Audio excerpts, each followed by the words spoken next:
इथे बघा काय मस्त झाली आपली कडाकणी, एकदम मऊ आणि खुसखुशीत.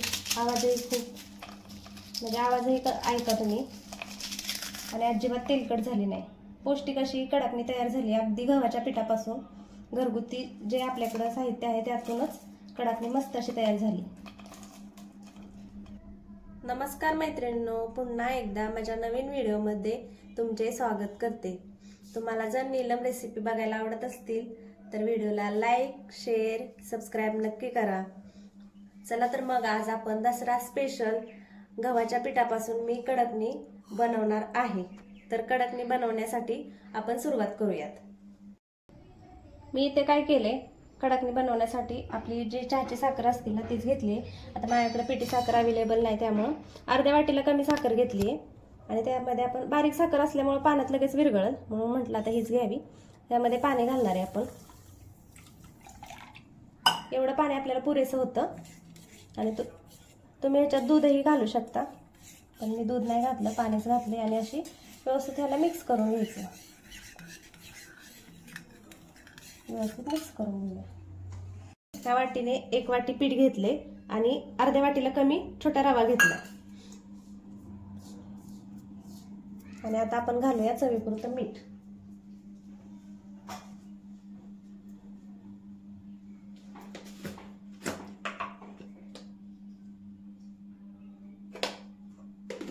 कोणताही गोडाचा पदार्थ असला की म्हणजे मीठ हे थोडंसं घालावंच लागतं. आणि रव्याने काय होतं, कडाकणी आपली एकदम मऊ आणि खुसखुशीत होते. त्यामुळे एकदम बारीक रवा घातलाय मी. आणि इथे गॅसवरती आपल्याला तेलाचं मोहन करायचंय म्हणून मी 2 आपल्या केटलीतले चमचे असतात ना ते 2 चमचे गरम करायला ठेवले. कडकडीत असं मोहन घातलं ना तेलाचं म्हणजे आपली कडाकणी नरम पडत नाही. तोपर्यंत इकडे साखर विरघळते आपली.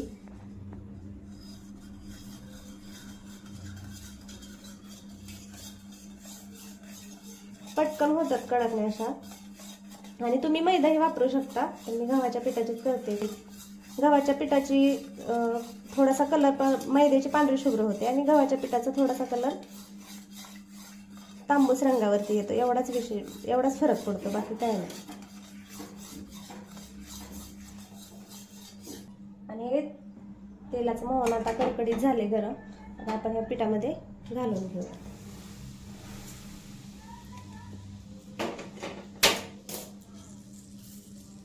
चमच्याने मिक्स करूया, कारण तेल खूप गरम आहे ना, हाताला भाजले वगैरे चटके बसतील म्हणून असं मिक्स करून घ्यायचं पहिल्यांदा. आणि मी पाणी घातले, तुम्ही दूध पण घालू शकता. जेव्हा मी साखरेत पाणी घातलं ना त्या ठिकाणी तुम्ही दूध वापरलं तरी चालेल.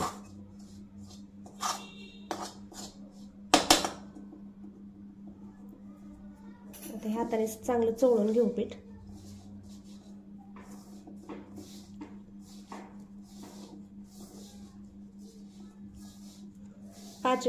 पाचव्या 7व्या माळेला दसऱ्याला आपल्याकडे म्हणजे प्रत्येकाकडेच कडाकणी बांधली जाते ना घटाला, त्यासाठी पटकन होणारी अशी कडाकणी मी बनवते.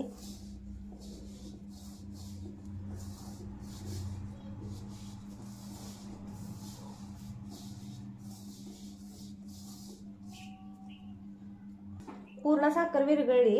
आता हे पाणी गाळून घेते म्हणजे आपल्याला कडाकणीसाठी पीठ तयार करता येईल.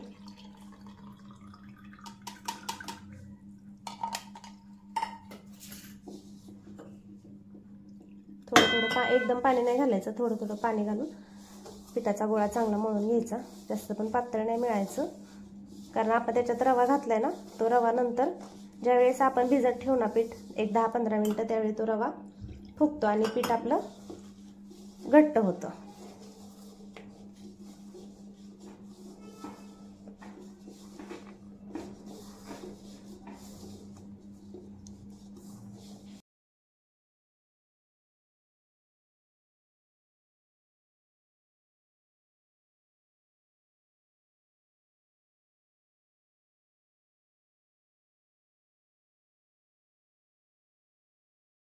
चला तर मग आता आपले 15 ते 20 मिनिटं झालेत.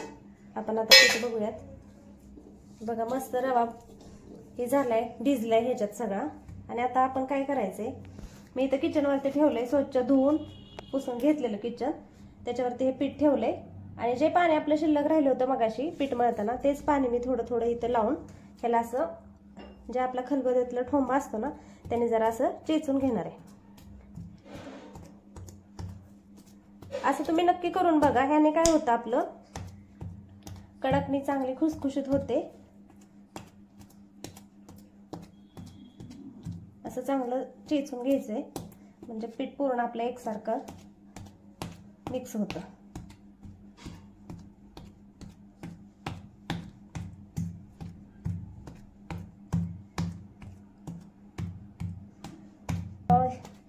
जर आपल्याकडे खलबत्ता आहे ना त्याच्यात जरी टाकून जरी असं हे केलं वरनं कुठलं तरी चालेल. असं मस्त सगळं असं एकसारखं चेचून घ्यायचं म्हणजे आपली कडाकणी चांगली होते.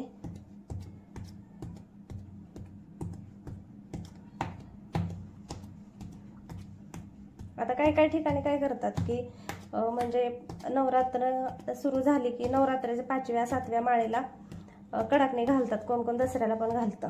आणि जेवढे काही आपल्या गावात देव आहेत ना तेवढ्या देवांना कडाकणी घातली जाते. तर त्यासाठी म्हणजे कडाकणीसाठी जर आपण पीठ घेणारा छोटा खलबत्ता असेल तर त्यात बसणार नाही. तर तुम्ही असं किचनवरती ठेवून पण करू शकता, कारण किचनवरती आपण स्वयंपाकच करतो, ती जागा ही चांगलीच असते. थोडं असं पाण्यात हात लावून मळून घ्यायचं चांगलं.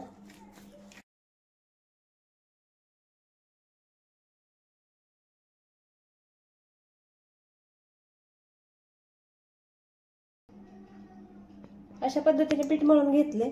आता आपण कडाकणी इथं वाटीमध्ये थोडंसं पीठ घेतलं मी, आपण कडाकणी लाटण्यासाठी.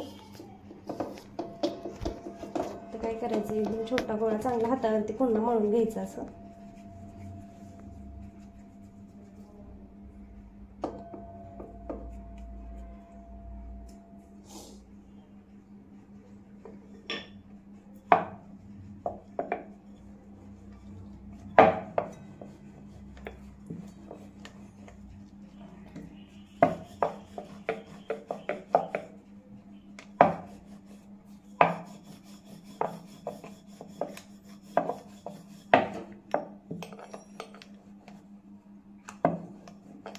जास्त जाड नाही ठेवायची, कारण पातळ लाटायची. जाड जर ठेवली तर काय होतं, आपण जेव्हा तेलात सोडू ना त्यावेळी ती पुरीसारखी फुगल्या जाते. पण आपण देवासाठी कडाकणी बनवतोय ना, मग कडाकणी म्हटलं तर ती थोडीशी कडक झालीच पाहिजे.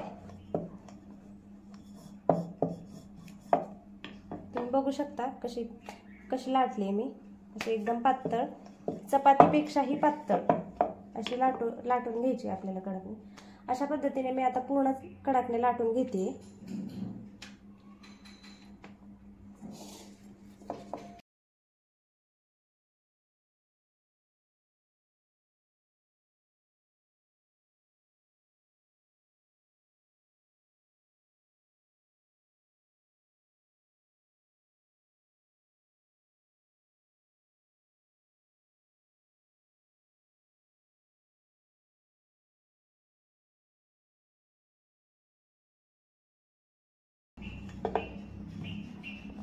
असं केल्याने काय होतं, पीठ चेचून घेतल्याने तुम्हाला आणखी एक सांगते मी, जर आपण म्हणजे लाटायला घेतलं की ते कडणी जे चिरा पडतात ना, एकसारखी कडाकणी होत नाही आपली, आणि ते चिरा पडतात ना तर त्या पडत नाही. वाटीचा उपयोग करायला लागत नाही आपल्याला.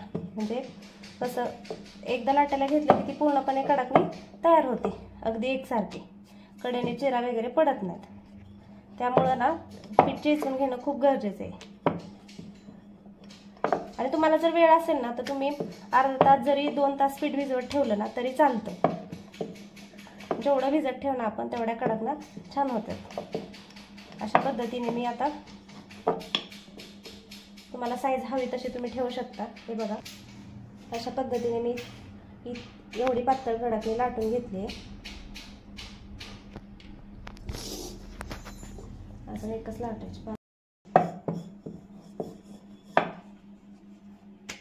आता अजून एक ट्रिक सांगते मी तुम्हाला. आता इथं आपल्याला काय करायचंय, आपण काय करतो, कडकणी तळून घेतो आणि नंतर त्याला सुई धागा लावून ती ओवतो. पण त्यावेळी काय होतं, व्यवस्थित न ओवल्या जाता त्याचे तुकडे पण पडतात काय काय वेळी, कारण कडक असते ना ती. त्यामुळे काय करायचं, अशी लाटून घेतली कडकणी की आपली मोठी सुई असते ना, त्या मोठ्या सुईच्या मागच्या म्हणजे पुढच्या टोकाने नाही, मागच्या साईडने ना कडकणीला असे छोटे होल करून घ्यायचं आणि हे तळून घ्यायचे. हे अशानं काय होतं, म्हणजे ऑलरेडी आधीच हे होल आपण केलेलं असतं, त्यामुळे नंतर धागा होतं ना ते तुटण्याचं किंवा काय अशी भीती नसते. त्यामुळे आपली कडकणी म्हणजे अगदी व्यवस्थित दिसायलाही खूप छान दिसते आणि व्यवस्थित बांधल्या जाते. त्यामुळे जेवढ्या आपण कडकण्या करून घेणार आहे त्याला असं होल छोटंसं करून घ्यायचं. अशा पद्धतीने मी आता कडकण्या लाटून घेतलेत. आता पूर्ण कडकण्या लाटून घेतलेत मी. कडकणी तळण्यासाठी गॅसवरती कढई ठेवून त्याच्यात तेल ओतले. आता तेल गरम होऊन देऊ चांगलं. जास्त तेल कडकडीत गरम करायचं नाही. ह्याने काय होतं, आपण जर त्याच्यात हे कडकणी लगेच सोडली तर पूर्णपणे अशी तांबूस रंगावरती येऊन लगेच लालसर होते. मध्यम गॅसवरती भाजले ना छान भाजले जातात कडकण्या आपल्या. तर आता आपण तेलात सोडून घेऊ आणि मध्यम गॅसवरतीच भाजायची.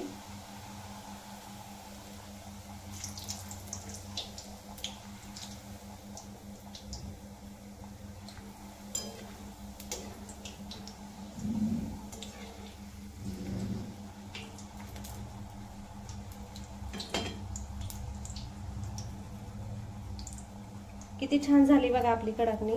असे मस्त फोड आलेत कडकणीला, आमच्याकडे असेच म्हणतात, म्हणजे मस्त दिसते बघा.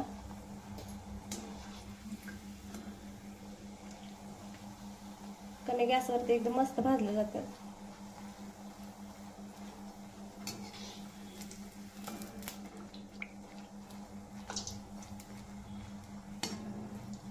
अशा पद्धतीने एकदा तुम्ही नक्की करून बघा.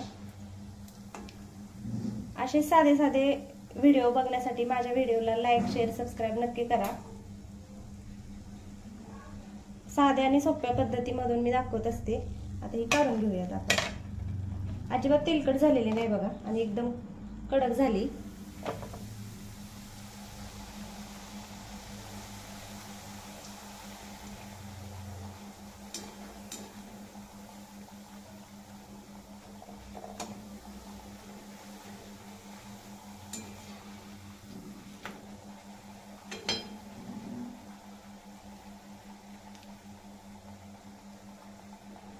कोणाकोणाकडे पाच कडकण्यांची माळ होतात, 7.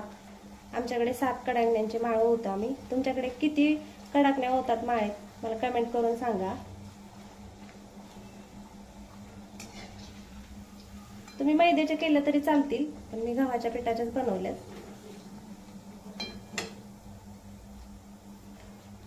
आपलं आवरले की आज देवासाठी बनवायची कडकणी, तर पटकन म्हणजे पीठ मळून ठेवलं, 1-2 तास जरी पीठ मळून ठेवलं ना भिजत, तरी व्यवस्थित उलट पीठ भिजतं, काय होत नाही पिठाला. आणि बाकीची कामं आटपून जरी हे करायला घेतलं तर अगदी सहज आणि सोप्या रीतीने असं हे पटकन कडकणी तयार होते.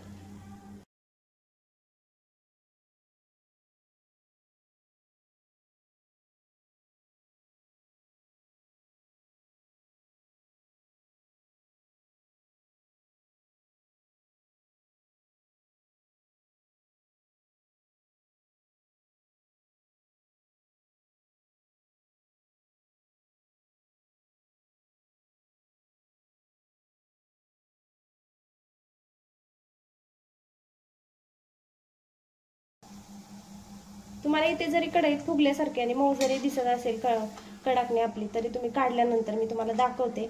हे बघा, काढल्यानंतर बघा कडकणी तुम्ही एकदम मध्यम गॅसवरती भाजायचा, गॅस फुल करायचा नाही अजिबात. एकदम कडक अशी कडकणी तयार होते. पातळ फक्त लाटायची, जाड नाही लाटायची.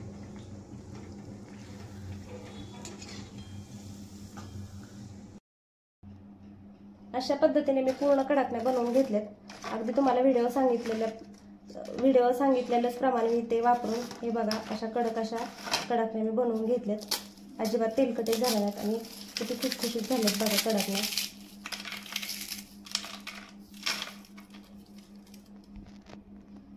अशा पद्धतीने तुम्ही एकदा नक्की बनवून बघा.